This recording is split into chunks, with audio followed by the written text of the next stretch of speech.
to my PhD project. So, these pictures show me last year on my trip to India. As you can tell, I enjoyed myself. I had a pretty good time, and I was pretty happy. Before I went on this trip, I looked more like that when it came to getting my travel vaccinations done. I started thinking about that pretty late, and I went to see my GP, and we had a look at what they recommend. And so these are the ones I did, but they're not all they actually recommended for this trip. But as you can see, like for example, for my rabies vaccination, I had to see my GP 3 times and get 3 injections, which was like a massive drama for me because I hate injections. Which meant so in all, I had to do 8 visits to my GP, which meant 8 sleepless nights. 8 times annoying my parents to drive me there because I wasn't capable of driving home after getting the injection. And the most annoying part, €300 extra on my travel budget because it was really, really expensive getting all these pretty rare vaccinations in a country where we actually need them. And well, so I went on this trip in July, and I started thinking about my vaccinations in February, which left not much time to get them all done. But I'm not entirely sure how good your background on immunology and molecular biology is, but it takes some time to actually establish immunity against a pathogen. So yeah, I didn't have much time left. As I said, I'm not entirely sure how good your background on immunology is, so I keep it pretty simple. If you want to know anything in detail, you can just chat later. What happens is, generally, a pathogen attacks the body, and your immune system kind of recognizes that there's an intruder and that's something like foreign to your body, and then starts to thinking of a solution to get rid of this pathogen, and well, finally, hopefully comes up with a solution and starts fighting back. And once the infection is cleared, your immune system kind of memorizes this way of clearing the body from this pathogen. So the next time this same pathogen tries to make you ill again, they can react immediately and you probably won't get ill again. Pretty much the same happens if you get a vaccine. So your immune system doesn't have to fight back a full established infection. So most of the vaccines only contain components of the pathogens. But still, they will memorize these parts of the pathogen, and then the next time this pathogen tries to infect you, they know what to do. Okay, so we have loads of conventional vaccines. For example, toxic vaccines, which is the tetanus vaccine. So you only have like a toxic compound of the pathogen, which leads to illness. Or subunit vaccines like human papilloma virus, where you only have like parts of a pathogen, like a protein. Conjugate vaccines, killed microorganisms, where the microorganism is just killed with heat or radioactivity. For example, I think cholera is a killed microorganism. You've got light attenuated microorganisms. For example, the MMR vaccine is attenuated, or pox virus vaccine is an attenuated microorganism. So, as I said, we have loads of conventional vaccine types, but what is wrong with these vaccines we have? So first of all, there's nothing wrong with them. I'm totally pro-vaccination, but so there's still some scope left. Let's say, no one likes injections.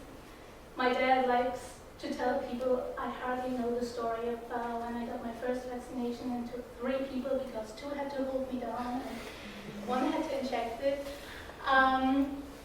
Even worse, often it is not done with a single injection or a single vaccination. You have to go back and get your booster vaccinations. They are often not available in countries with marginal health services.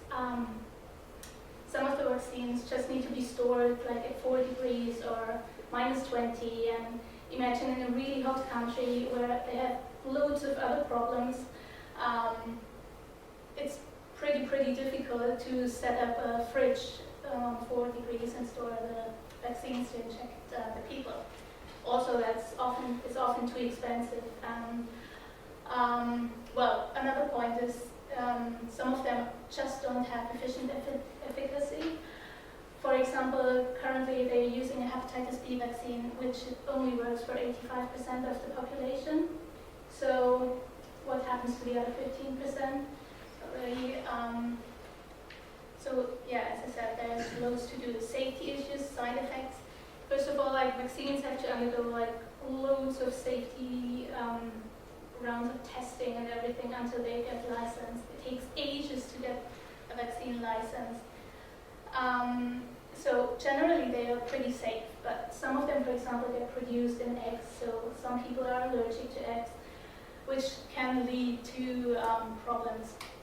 So in my PhD, we were thinking about going a different route, developing a new vaccine. So these guys down here already thought around 83 about a pretty cool way of designing new vaccines. So they took a virus which was attenuated, which means it couldn't establish an infection in the human body, and just put in another fragment of another pathogen and tried to get this one virus to kind of express the second piece of another pathogen, so establish immunity. Okay, so what we want to do in my PhD project is going back to this idea, and there's a pretty good model for that. It's pox virus, which sounds frightening, but in this case, modified bacteria virus, which we use in my project, has a really high safety profile, so it can't establish an infection in the human body. It's easy to handle. It is a large DNA virus, which means you can also like stuff loads of foreign DNA into this virus, and it's highly immunogenic. So that means you get a sufficient immune reaction from a body if you inject this virus. Okay, what we're planning to do is just like sticking into this one virus, which is our backbone, fragments of different other viruses: hepatitis B, enterovirus 71, Japanese encephalitis, and rabies. So hepatitis B is the causing agent for hepatitis B, and all the other three viruses cause encephalitis. So we kind of thought of combining these four viruses, and it would be a pretty good travel vaccine for the Southeast Asian area where, well, just recently a lot of people tend to go and come back with brain inflammation or hepatitis. So to do that, we have to go break that down into little pieces and use like loads of molecular biology. So that's going to be a little bit difficult to explain. I tried to break it down. So to design this virus carrying all these different fragments from all these pathogens, we have to utilize a plasmid. Plasmids are circular DNA molecules in bacteria, and it's pretty easy to modify them. So we have these molecular scissors where we can just cut them open, and then we have some other molecular glue, and that we can just put other fragments from other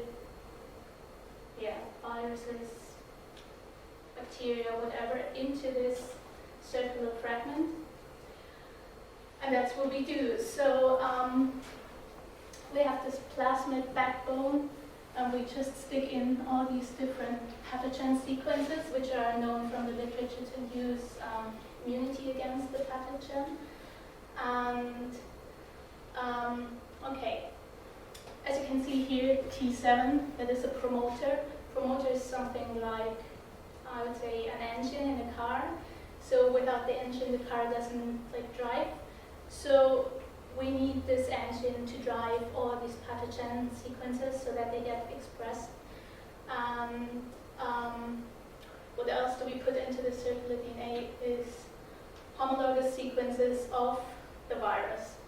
So homologous sequences are just like sequences which are similar or the same to the DNA from the virus, because this virus is known just to incorporate DNA which is similar or the same. So what will happen is we have this plasmid with the two homologous sequences of the virus, and the virus will just, hopefully, take up the DNA between these similar sequences, which means it will incorporate all of our pathogen sequences. And as we have this engine, it will hopefully, well, express them. What we also need is a second virus, which kind of carries the fuel to drive these engines, which gives us another possibility to control the virus.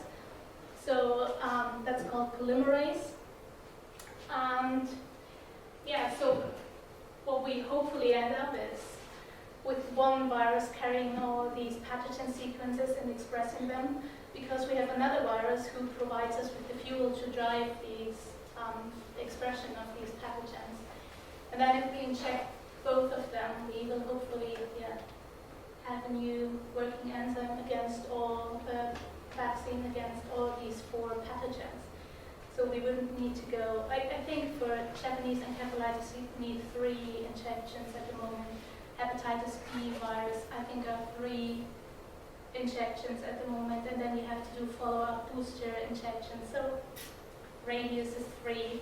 If that would work, you could just really get down to maybe like 3 or 1 injection, hopefully less than what we already have. Okay, so that leads to the title of my PhD project, which is an encephalitis hepatitis multi-pathogen vaccine against hepatitis B, enterovirus 71, Japanese encephalitis, and rabies. Okay, so thank you. Any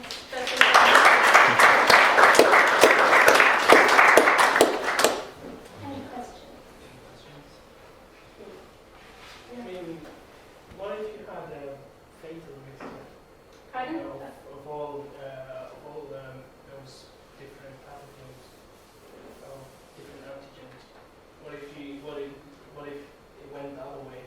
Well, it's not that you just put them together and inject them into a human. I mean, you would have to test them in a small animal model, and then if that works, I mean, you could do clinical trials. As I said, it's pretty hard to get a vaccine license. There's often a process which takes more than 10 years. So they not just let you inject someone with something you haven't tried before. More question? Okay, go for it. Thank you. It's very interesting. I was just wondering about what you kind of think how you might develop the vaccine potentially. I know I can't remember whether you talked about the actual application, whether it was going to be an injection or whether you were thinking of alternatives for an injection. Because obviously one of the problems that you identified is the fact that you don't like injections. Well, I don't. Potentially, I've heard, I know that there's kind of some research looking at vaccine patches and whether that's something that you're thinking about considering. Yeah, they're currently trying that. Yeah. Well, we are going for a vaccine which is going to be injected. But I don't know. I would love like something else than injection. For the cholera vaccine, for example, you can drink it, but I don't know. Yeah. We reduce like the number of injections, so